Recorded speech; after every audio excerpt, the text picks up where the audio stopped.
Hey, what's up you guys? ShartimusPrime here, doing another Transformers action figure review on the Transformers Generations War for Cybertron Trilogy's Earthrise Cliffjumper. If you're trying to get your Transformers, you can do so at Very Big Bad Toy Store, proud sponsor of the ShartimusPrime YouTube channel. You can get your Transformers over there, like Scorponok and Skylynx. I cannot wait for those in the RC. Oh my god, so many goodies coming up. But yes, if you're trying to get your Transformers, you can do so right there. Link in the description below, and that's where I got this guy, and oh my goodness, even though very tiny, I am excited for this figure. Nice image of Cliffjumper on the side right there. I'm really liking that. We get the teal color for the packaging, and then on the back you can see both modes, and you can see how the accessories work.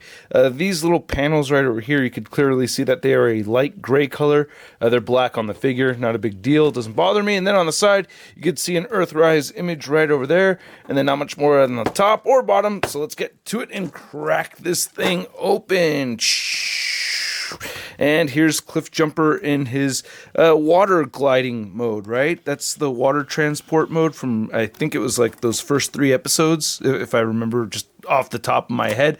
Very quickly, I just want to show off that we get a nice looking instruction booklet right over here. So that's very helpful, especially because there's so much to do with these weapons over here. So let's get into that first off, because you can see that we have it all right over here underneath this alt mode. And God, I love this red paint. It looks so good. This is such a beautiful looking figure. I just gotta say right off the bat, I mean, look at that. I said I wanted to look at the accessories first, but I am just awestruck by how awesome this alt mode is. So let's get these off of here. You just tab these into the handle of each of these guns. So they have little tabs right there. So I could remove this one. And then this piece right here, you could just, it ports in right there. And this is so fascinating because you get these two tiny little tabs that go into these, which are inside the hand tab. So it's a tab, it's like a double tab within a double tab, and I just think that's very cool. And then you could take these little guys right here, so you could be sliding around, you can see how they just port in right there, and then now you have all these pieces right here to form a gun, which is really neat. So this one has the male and female side, so I'm going to put that at the end. And then this just collapses right here, and you could just go ahead and port this right here. And then we have these two pieces, and you want the little notch thing that sticks out right here towards the back, and just port that into the side right there.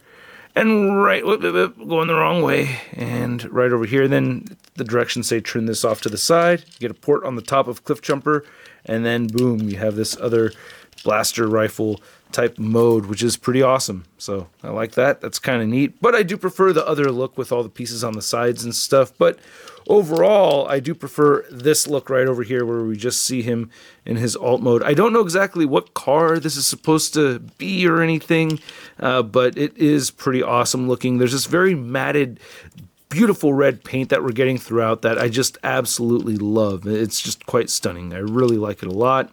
You can see nice black plastic right over here on the front of the vehicle, along with the silver for the headlights. Some silver right down here as well. So that's very cool. Again, this is all in 4K. I didn't mention that. This is a 4K review, so it should look nice and snazzy for you guys over at home. And you can see right through the vehicle right here. I think that is awesome. So that's always a cool thing where you don't just see all a bunch of junk in there. You can see some kind of robot stuff in there, but very cool looking. Nice Autobot symbol right there. I like that. And then we get on that in a little bit, but yeah, nice looking tires. So this does feel like it has like a premium paint job to it. I really feel like Hasbro is really going for the poor man's masterpiece with this Earthrise line. Again, poor man, because there's nothing really cheap about these figures. They're just not cheap. So anyway, let's get some size comparisons and measurements going. Oh, and you can see how well he rolls. I mean, that's great. That all 4 wheels are doing their thing.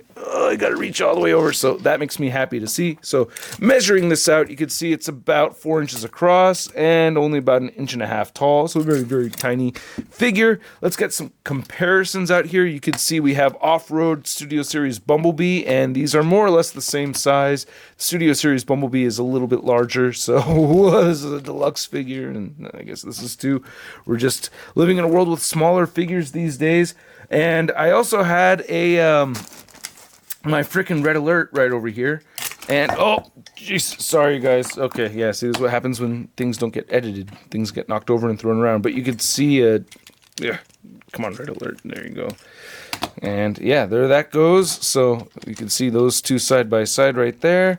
And yeah, it's a bit smaller than this deluxe figure. I feel like Red Alert's a very good average size deluxe figure, especially, you know, from the Siege line and everything. And yeah, so that is it as far as the alt mode size comparisons. I want to get this guy transformed, so will you take us away, Bumblebee? Crashy choppers it! Alright, so, alright. Gripe, but my number one gripe with this figure, man, my number one gripe is that we get parts forming with this guy. So you take this back shell piece right here, and you're going to remove it from the hands that you can see are gripping onto it right there. And, oh, that's a tough fit. Oh, goodness, I don't want to break anything. Maybe if I do it from that angle, there you go. Maybe if you swing it all the way down and then remove like that, that's a lot easier. And then we have these doors right here that I'm going to tab out and untab right there. And those are going to be the back pieces that will form the feet. So that's cool. This will flip up and get the legs out. Fold this in right here. Nice detail right here, by the way. I think nice detail. There you go. Now you can see the nice detail. Then that collapses down. Could fold that in. And then we can get these arms moved out of the way, so that we have clearance for the legs and lower torso to swing all the way down. Very sloppily done, but there you go. Then you also get this interesting piston thing in the middle right here where you can turn this a whole 180 and then flip this in right here. These tires are going to flip in right there, and then flip this down, and then flip this down. This will collapse very easy. I like how it goes into place. It just tabs right in. You can see this tab going into the wheel. And there that goes. It just needs to go in between those spokes and it'll be fine. There that is.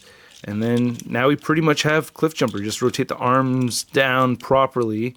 And you want this little piece sticking out right over there. So that's how you know. And that's pretty much his robot mode, but you do need to attach this to the back, I feel like, to make it really complete. And you just want to stick your nail in there and get this peg sticking out, and it'll go right into the port right over here, and then I'll keep everything together and it'll lean back right there. And that's his backpack, and now we have a complete Cliffjumper in robot mode, and it looks awesome. I love the way it came out. Great looking robot mode, beautiful looking Cliffjumper. I mean, look at this head sculpt right here, man. This is just awesome. I love this. Great looking Cliffjumper. I just want to get really Dwight in there. Okay. That is sick. Look at that nice silver paint right there. A little bit too much light on it. Sorry. I just want to get it nice and clean for you guys. But you can see the eyes. Nice blue paint for those eyes. I like all the detail right here on his head and everything. Very pleased with that. Wow, that is very cool. I like the detail on the arms. All this added stuff, very G1-esque. You could even see that ribbed pattern right here on the arm of Masterpiece Bumblebee. Look at that. Those arms are almost the same size right there. We'll do a comparison in a minute. But yeah, that looks so sick. Love this, man. I wanted to avoid this toy line so bad. And I failed. I failed horribly. Look at that, dude. All the details just look fantastic on this thing. Very pleased. I'm going to get a little further back right here. I feel like I'm just a little too close. Yeah, that looks really good, man. Very pleased with this. Great looking vehicle. And I like how all these Earthrise figures have these ports on the bottom of their feet. Very cool looking. So let's get the gun out of here so that we can take a look and see how we can make this more alt mode or robot mode friendly. One thing is that you could take these off, and then you can give it stands, so you want to turn it around, and it's supposed to be going this way, right? No. This is supposed to be going backwards. The tabs face backward, so I'm going like that now, and like that. So now you can do some snipering or some blasting of Deceptor creeps like that. So that is pretty cool. I like that option. That's pretty neat. You could also take this off and I guess give him 2 handguns instead if you wanted to do that as well. So you could take these off, take this off like how we had earlier, and give him 2 pew pew bang bangs. You know, I kind of like the idea of him having the 1 large gun, but you could give him 2 smaller guns like that. I think that's pretty cool, you know, especially a little guy. Exactly how to port this onto the back without it looking all weird, I don't know. Maybe go like this and like that. That doesn't look that weird. And then now you have just these guys floating around, where you could tab them somewheres, maybe right here, I don't know, or just attach them to the side of each of these guns, I guess, so that it doesn't look so strange. But there you go. I guess I could do that. I want to take a look at the instructions again, but you can see you just get these things hanging off right over there. That looks weird, and this is hanging off right there.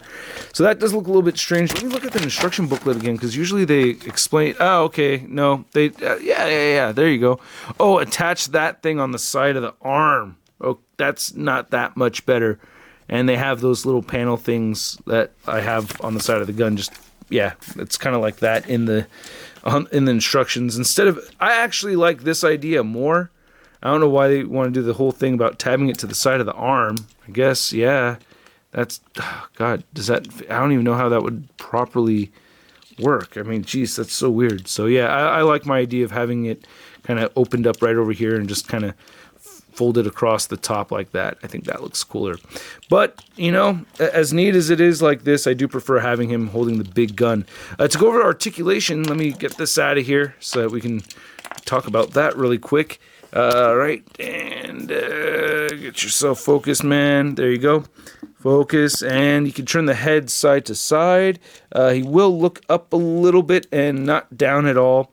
You do get rotation right here. Shoulders move out, bicep swivel, single jointed elbow, and the wrists rotate. He does have a waist swivel. Hips move outward all the way where he can do the splits. He'll kick forward, back, thigh swivel, single jointed knee. Ankles don't really move down and up at all, but he does have beautiful ankle pivot. All right, let's get this guy measured out over here. I didn't realize so much time had gone by. I was messing around with those freaking accessories for just far too long. So if you're still here, hey, thanks for sticking around. I love talking about Transformers, and I hope you guys like hearing me talk about Transformers. Okay, so there's God, such a good-looking Cliffjumper figure, man. Just looks so dope to me. I really like it. All right. There you go. Get him in focus. And to measure him out, you can see that he is so short, standing at around only 4 inches tall. A little over the 4-inch mark. This is I think this is a War for Cybertron figure, Cliffjumper from a while back, or a Legends class Cliffjumper, I think. Yeah, so there you go. You can see how it's a little bit taller. He's about the same size as Sea Spray right over here. A little bit taller than Sea Spray, so not Legends class. And then I wanted to compare him to Masterpiece Bumblebee, MP45, I think. MP45. And no, it does not scale, so yeah, we need a Masterpiece Cliffjumper to go with this guy right here. And then here's a Deluxe class Siege War for Cybertron Mirage, so you can see how those two scale. Looks really good to me. And then we have Earthrise Prime, which I reviewed not too long ago, and you can see how he looks right over there. Those two scale perfectly to me. Do want to show this off as a shield really quick. I guess you just pour it into the side like that, and then there you go. So now he has a shield. Ooh, it doesn't even stay in there as well as I'd like it to. It's a little bit loose, so I think that idea is awful. I can't stand the idea of having this guy like this without the backpack on there. I don't know, I get annoyed by the parts forming aspect of this figure, but I will say that overall I am very happy with it. At the price point of around $22, you're going to feel a little ripped off, man. I don't know what else to tell you. It's not a cheap figure for how small it really is. So I have a feeling that, you know, I don't think you can get this without feeling a little bit of aches and pains. That's all I'm saying. But when you actually get it in hand, it's a high quality figure. It really does feel like a premium quality figure to me. So overall, I gotta say, I'm quite happy with this guy. I do like this figure, man. At the price point of about $22, bucks plus tax or whatever. I don't know, depending on how much you pay for it. Say 20 to 25 bucks. Oof, man, I'm going to give it a sud rating of it's not so bad. Because, hey, it is tiny, and there is parts forming happening. So those complaints are definitely there. I still love it, though. It's between not so bad and I love it, because I do love this figure right here. It is awesome. It's just that it loses points for the parts forming. This bums me out, you know. Was it worth it? Does it make it a better figure? Maybe it does, maybe it doesn't. But I really like the figure regardless. It's just kind of a high price point. But man, high quality stuff over here as well. So it depends on the consumer. I'm curious to know what you guys think. Please let me know in the comment section below. Hit the like button if you like this video. Hit the subscribe button as well as the notification bell. If I sound a little tired today, well, it's because I am. Baby's screaming all night last night, and it's a very rough time for Charlita 1 and I last night. Oh God, it was a nightmare. But anyway, hope you guys enjoyed the video. My baby's teething, so it's that's why that was happening. Stay tuned for another unboxing video or on the X-Men trading cards, and I'll catch you guys later. Peace.